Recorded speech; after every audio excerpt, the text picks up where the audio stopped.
It is related to the tracing the progress in the globalization process. Actually, globalization process dismantled over the time due to the wars.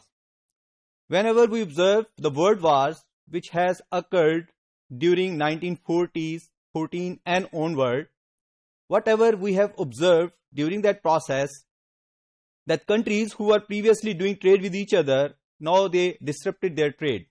They are not going to do trade with each other. And major thing happened is that the trade and shipping goes into the hands of the government. Now government is going to control all trade and shipping activities. Therefore, government is going to allocate the quotas related to trade, imposing some kind of tariffs, and even allocating the space for the shipping purpose. Due to that process, actually trade is going to shrink. And this shrinking process of trade leads to reduce the impact of globalization across the world. However, during this whole process, there was some opportunities for some other countries who got some benefit due to the disrupted trade process, and they tried to fill the gap which has been created due to the shortage of manufacturing product across the world in the international market. So some of the countries, just like United States, Japan and Sweden, they start doing more manufacturing goods and services, and they expand their industrial capacity, and they throw more goods and services into the international market to raise their trade. Further, Australia, India and Argentina, they also did the same, and they got additional benefit due to this process. However, during this whole process after the World War, the US and UK raised their tariff.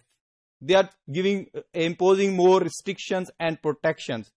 So now if we are going to observe the whole this process dismantling and return to the globalization process, that how this dismantling process set in, and when these turning points arrived, when the globalizations came back into the system, here we can easily understand from this process.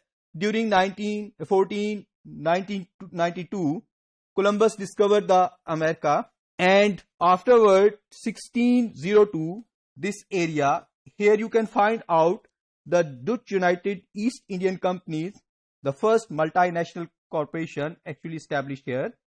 And then 1765, the major important, you can say, discovery happened, which is the invention of the steam engine.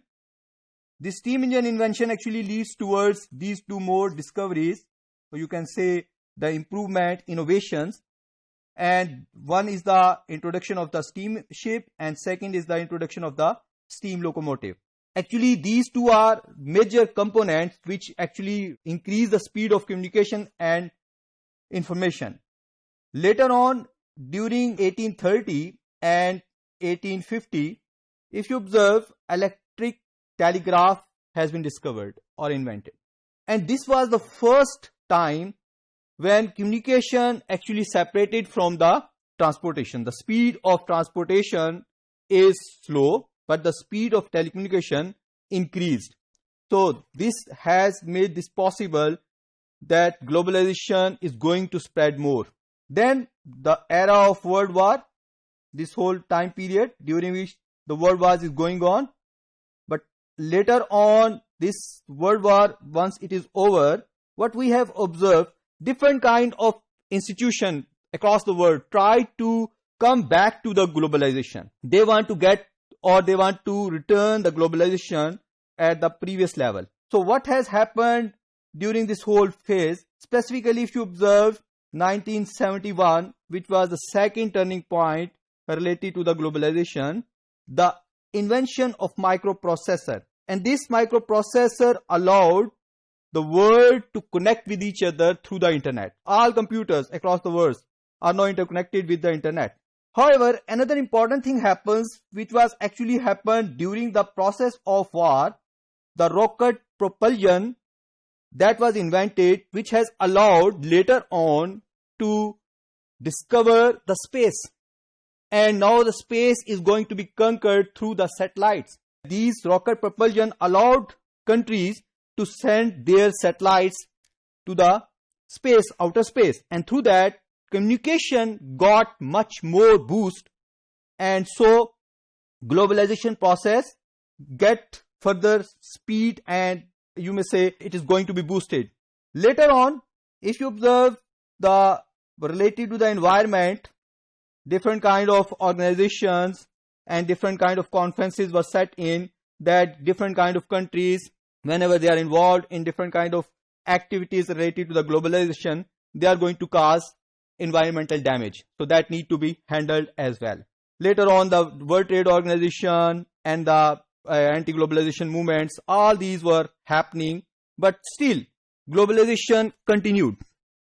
If you just observe this whole process, people can easily understand that the rise of globalization was continue up to 1914, and during that process the trade was free because the laissez-faire was the major component behind it.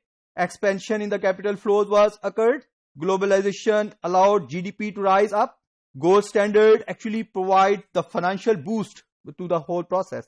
Steam engine invented, therefore the communication increased, specifically the transportation. Then World War actually it leads to create a problem, the disruption, and this has caused inward focus related to the trade, business. The trade barriers are imposed because countries were not allowed to export more. Major focus on the domestic market, so less demand is available internationally for the international commodities. Then Great Depression, which actually caused a lot of unemployment and low production, and again create more hazard with reference to the globalization process. Then countries who are not interested to expand globalization, they restrict their immigrations and capital, because war-torn countries need to revive them. Therefore automatically it is difficult for them to allow people to immigrate or capital to move out. Then after this globalization moved down in 1945, later on different kind of international institutions set in, and they tried to get the globalization track back. They want to put the whole economy or the whole world on the track of the globalization again. European Union is the major one because it's many countries who are involved here. United Nations was established. The Bretton Woods IMF has the same motive, to increase trade. GATT initially, the General Agreement on Tariff and Trade, which is actually converted into WTO later.